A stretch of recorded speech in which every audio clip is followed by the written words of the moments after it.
Mga kapuso, siguraduhin nakalock ang inyong sasakyan habang bumabiyahe.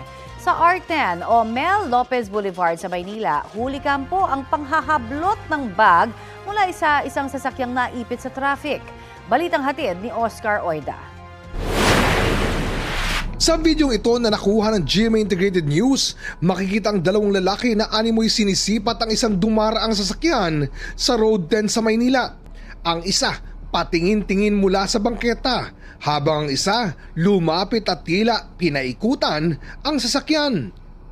Saglit silang nawala, pero nang mapahinto ng matagal-tagal sa traffic ang sasakyan, nilapitan ito ng mga lalaki.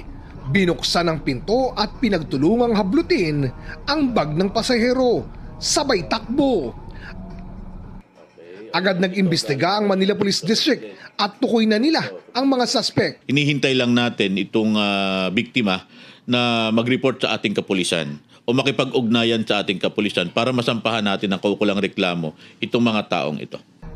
Sa isang krimen gaya nito ayon sa pulisya, nakapanamantala ang mga salarin dahil sa tatlong elemento: target, opportunity at desire. Sa pagkakataong ito, nakita natin sa video na meron silang opportunity dahil bukas yung pintuan ng sasakyan. Palagi natin titignan yung safety natin. Tignan natin kung naka-check yung ating sasakyan at kung may papansin tayong mga kahinahinalang individual base sa kanilang presensya at kinikilos, itawag nila agad sa kanilang kapulisan.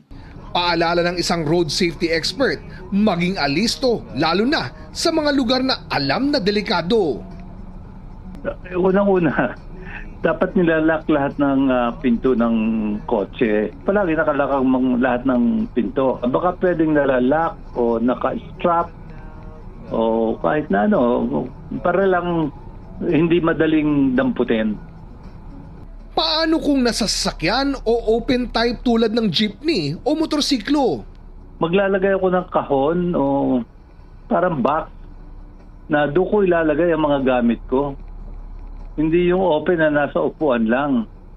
Kasi madaling damputin eh. Kung meron kang box na nalalak doon sa motorsiklo, ilagay nila doon yung kung ano man yung dala nilang valuable. Makatutulong din daw kung may dashcam sa mga sasakyan.